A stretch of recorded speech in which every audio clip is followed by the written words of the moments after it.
with all the shit that's going on in the world, you would think like, I always thought music kind of paralleled what was going on in life. You know? Absolutely. Cats are getting shot for no reason. Niggas can't even go to Starbucks.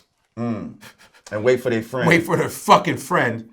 We can't do none of that shit. And they shooting us like fucking peanut gallery, and the music is not matching with the time. It's and not that's matching. Crazy. It's a delusional. It's Because delusional. it's almost like that has never happened previously. Right. Like every generation has addressed its social inequities, injustices, whatever the case may be, within their music, whether it was coded, right, or straight up, that hip hop in your face, Public Enemy type of shit.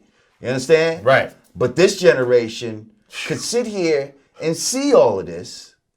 You watching, brothers basically get lynched on the news every other fucking night, with police shooting and this and that.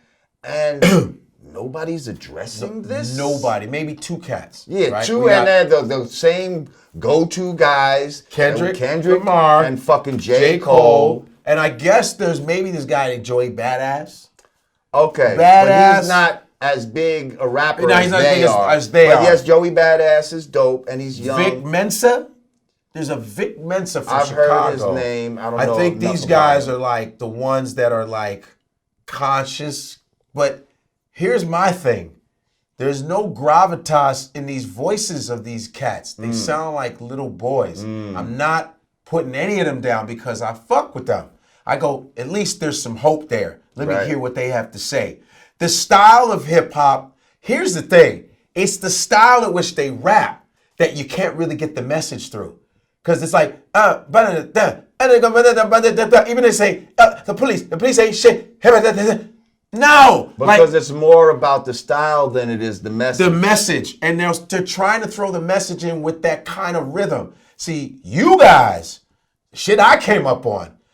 Fuck the police coming straight from the underground. A young nigga got it bad cause I'm brown. Straight. You'll never forget that shit. Forward. Fuck that but bouncy it was stylized, but it was straightforward. Right. Understandable. Yes. The lyrics can actually sing. Yes. Like it had more of a balance to it. Right. It was like the lyrics and the beat were seeping into your soul, going into your bloodstream, and just going all around. Now it's just the beat and the flow and what's being said doesn't matter. That's why mumble rap can exist. Hummina.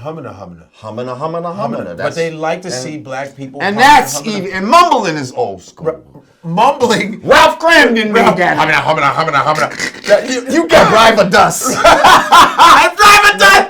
That's my episode. There was only I drive a dust. You remember, Ralph? You drive a dust. Wow. See, everything is old school. Everything comes from the past. Even when we were coming up, we learned from the past. I don't care. From Louis Armstrong to Miles Davis to blues people from Muddy Waters, none of us would exist. That's like, you know what that's like saying? I won't be surprised if one of these little rappers go, fuck the slaves, fuck slavery, and fuck the slaves that escaped. That's like saying that. You have to thank the slaves that escaped. Who was it was what was his name? Lil what? Nah, it was Lil Soulja Boy.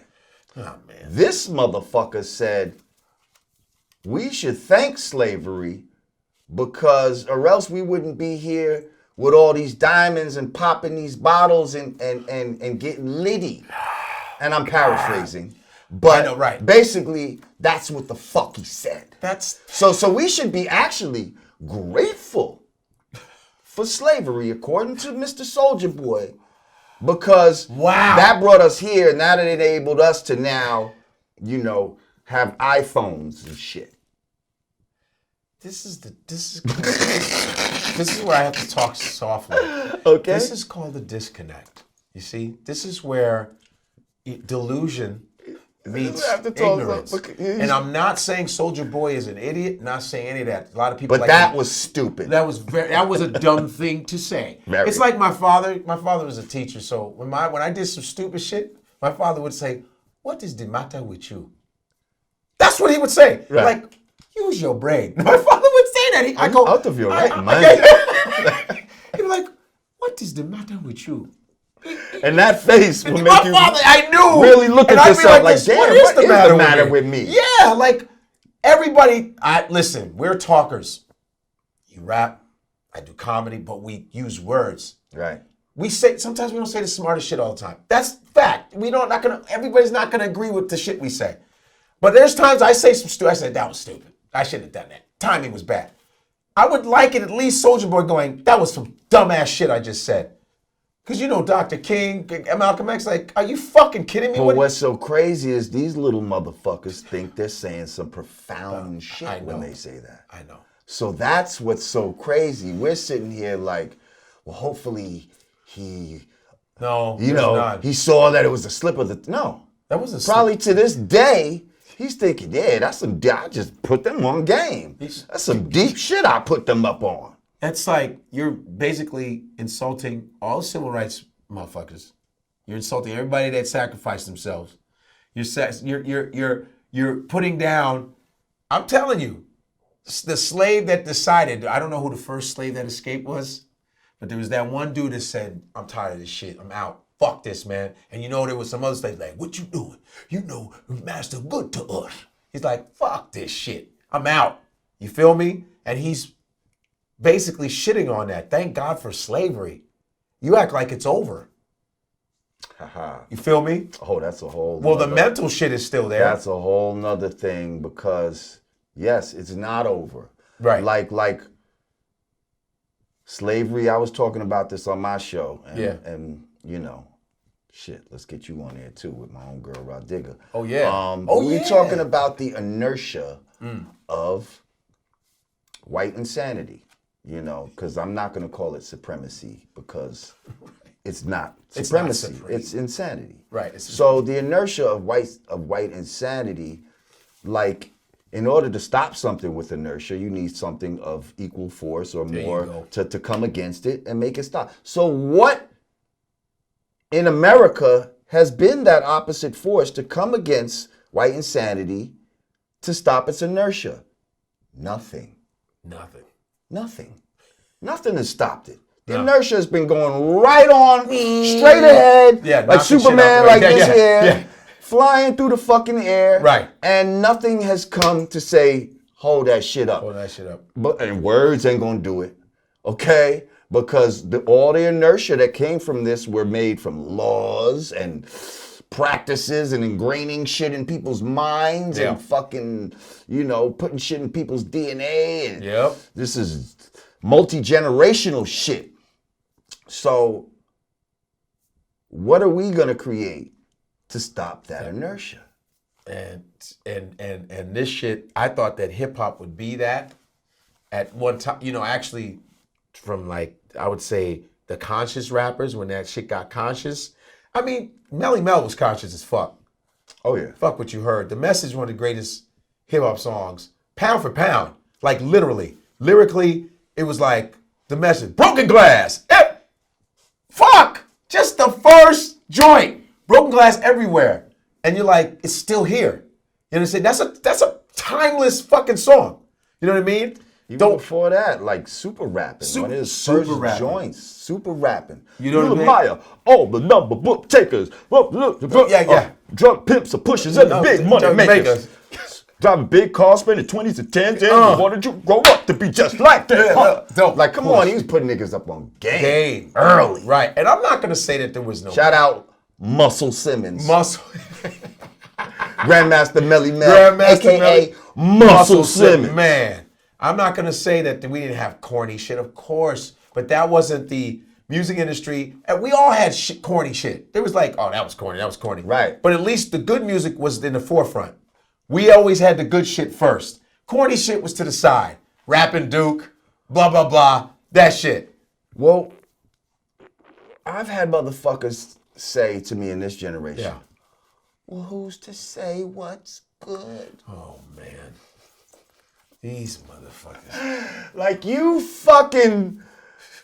Yo, you motherfuckers. See, this is motherfuckers that grew up Yeah. In a time where, you know, everybody gets a trophy. Oof. Like, no one came in first, no one came in last. You know, who's to say what's good or bad? Like, come on, you fucking bitch-ass, pussy-ass motherfuckers. Like, get some fucking balls on you out here in this fucking world. Yeah. Like, you know how many bumps and bruises we had to go through as people, you know, coming up.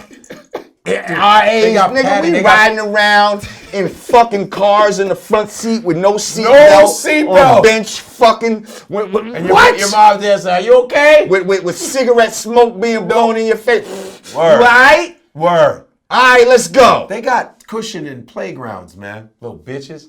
They got cushions in playgrounds. Come on, we was trying to go 360 around with the swing. You try to swing yourself we would jump off like superheroes. And there was no fucking bitch ass. nothing but concrete and glass. Might have been some syringes and shit, because niggas was shooting dope back in the 70s. They don't even have the jungle gym, little bitches. Jungle gym, where you would slip through the hole. If you didn't catch the pole, your ass was done. The only thing that gave you cushion was that little piece of grass that came out the cement. Fuck out of here, man. So you got these motherfuckers that's like, so what makes it good and what makes it bad? Like, come on man. There has to be a yardstick, right, in everything. Of course, course. You need bad in order to know what good is. Okay. Thank you, this generation. Y'all been showing us a lot of what the bad is. Yeah. So thank you. We get it now. There's some hope. We get it. We can start. Now we want to show you what the good looks like. That's all. And what higher standard shit looks like. Yeah. That's it too. Because it's about having standards. Yeah. As a comedian, you're not going to say a joke that's at a certain standard to you. Yeah, that's a bullshit joke to you. To me. Because you have a certain standard that you've set for yourself. And if you do anything less than that, they're not fucking with God. Well, I just feel like hip-hop has put on blackface. You know, kind of. It's put on blackface. Because in back in the day, in the comedians in the early 1900s, black people had to put blackface on. And, you know, stand-up comedy, solo. If you were black and you did a solo act, it was illegal. You could not do that. You understand? You had to be in a duo. You had to be facing each other in a white audience. You could not be solo. It was illegal. Can you believe that shit? There's a book called On the Real Side. The history, it's called Laughing, Lying, and Signifying, the History of African American Humor from Slavery to Richard Pryor. I read that shit in college. And that shit teared me the fuck up because black folks, if they laughed too loud, they had to laugh in barrels. They were laughing barrels in the towns. They said, "No, nigga, laugh in these barrels." And and you had to wear blackface. Whoa. And so that's where a barrel of laughs comes from. Wow. They had to laugh in barrels because black people's laughter was not allowed to be too loud. But see, there's a lot of shit like that. Like barrel of laughs. See, I never knew that. Yeah. There was also, you know about the cakewalk, where they talk about it's a cakewalk? It's a cakewalk. That's another thing from slavery. Okay, well, you'd have to dance and do all this and walk and signify around and whoever wins gets the cake. Gets to eat some cakes. Remember Freaknik? Yeah. Freaknik? It used to be, it was called Picnic, Pick a Nigga. Right. And the Freaknik was they would come out and watch lynchings. So they would watch black men getting lynched, and it was a day out for white people to watch black men getting lynched. And here we are perpetuating some bullshit unbeknownst to us. This is what I'm saying. Okay. That's just like we do shit like this today. Like this whole 420 shit. Right. Okay. Oh, this is the day to smoke weed and all that. You know it's Hitler's birthday motherfucker? Yeah. You know you're garnering a whole bunch of energy to for these satanic motherfuckers who's probably, you know, in some temple underground somewhere praying to fucking Hitler. And now y'all putting one in the air for Adolf Hitler unbeknownst to you. Right. And you're helping to, you see what I'm saying? No. But hey, man, listen. Conjure that energy and allow these motherfuckers to use that energy for whatever negative shit they want to use it for. Yeah.